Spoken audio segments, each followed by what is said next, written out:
Hey everybody, welcome back to the channel. I'm Satoshi Sean and you're at the Cryptopolitan. Once again, thanks for coming by. If it's your first time here, please hit the subscribe button and the bell for notifications. We get out at least one video a day, or more if there's, a lot of breaking news, and a weekend report as well. Please, no matter what, crush that like button. Really helps us out. Let's jump into it. There's a lot of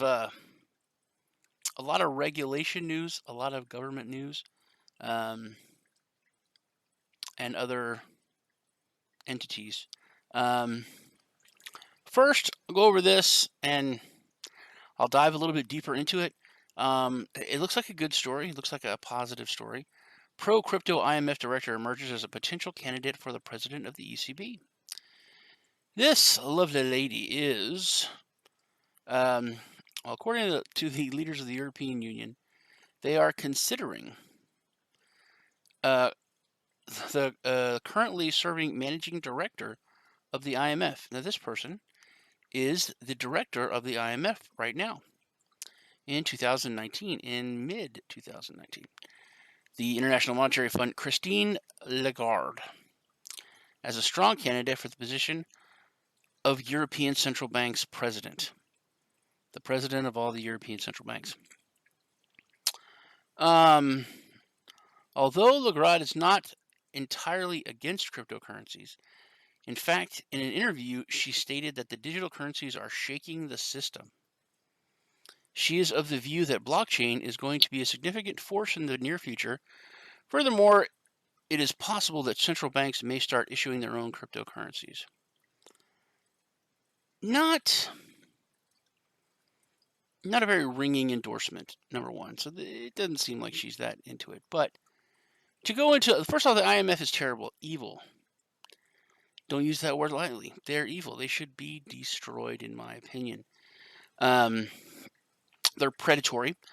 They're the worst of the worst, I think.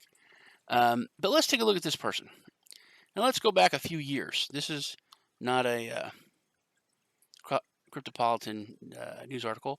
Let's head over. This is from the New York Times. This is from December of 2016. And it's about a person that was charged with giving $430 million to a business in kind of a payoff. And they were charged, and then they were found guilty. But they didn't go to jail because they're with the IMF. But who was it? Oh my. It is Christine Lagarde. Found guilty of mismanaging $430 million. And she will not serve any jail time or have to pay a fine. But her position at the Washington-based IMF is on shaky ground in 2016 after being found guilty. Shaky ground. According to the latest report, the leaders of the European Union are considering the currently serving managing director of the International Monetary Fund. I guess the ground wasn't very shaky 2 years ago, 3 years ago. Good God. Going on 3 years ago when she was convicted of doing that. There's also other stuff. They just got caught paying bribes to IMF. No jail time. Nothing's going to happen because they run shit. That's how it is. They run everything. They decide when a country goes down, they bail the country out. They put the country in debt. It's just they are terrible. But obviously, I can't believe this woman's being looked at for being head of the central banks of Europe when she was convicted just a couple of years ago of that. So that's that story there. CipherTrace and Shyft are proposing a joint solution for the FATFs, the FATF, the draconian anti-terror guidelines. I did a story on that. What they want is a massive expansion of regulation against cryptocurrency exchanges, massive privacy infringements. That's what they're calling for. CipherTrace and Shyft have announced to cooperate in order to assist exchanges in protecting the identities of their customers in light of these protocols. According to the public announcement, both companies have partnered in reply to a recent treaty amongst the G20 member states, which enforces national businesses to provide details about clients while making fund transfers. They want a lot of information. and they want to expand on what they want to begin with. It's really, really bad. According to the CEO of CipherTrace, Dave Genevals, the crypto-controlled privacy has the capacity to provide both obscurity and liable revelation for funds transfers, which is helpful in compliance with anti-money laundering. Money. It's just funny. It's funny that these entities like the FATF and all that, they're so worried about money laundering, but they're the ones that get caught so many times laundering money and being the bad guys.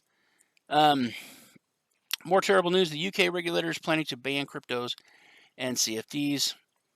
According to a recent announcement from the Financial Conduct Authority, which is like their SEA, the UK regulator may be in the process of placing permanent ban on Bitcoin futures and contracts for difference on cryptocurrencies. The SEA mentioned cryptocurrencies and CFDs specifically, though CFDs and on stocks and commodities will remain unchanged.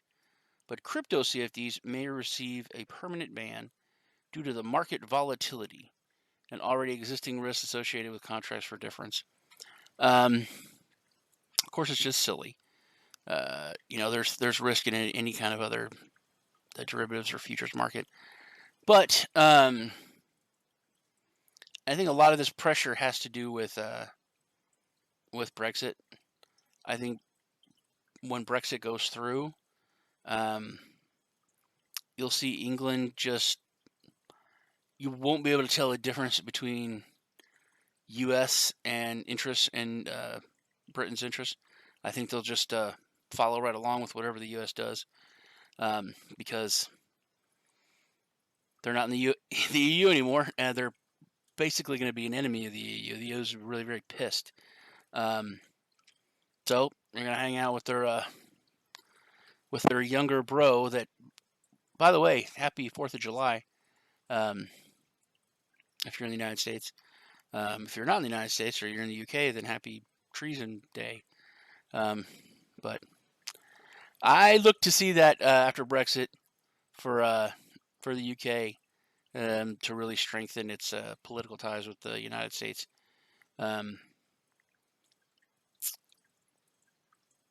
For obvious reasons. Then let's flip the coin to the other side and end with something positive. Iceland begins its blockchain venture by legitimizing cryptocurrency use. I've been talking about Iceland in some other reports. They're really, really going positive on crypto. They have stole the spotlight once again.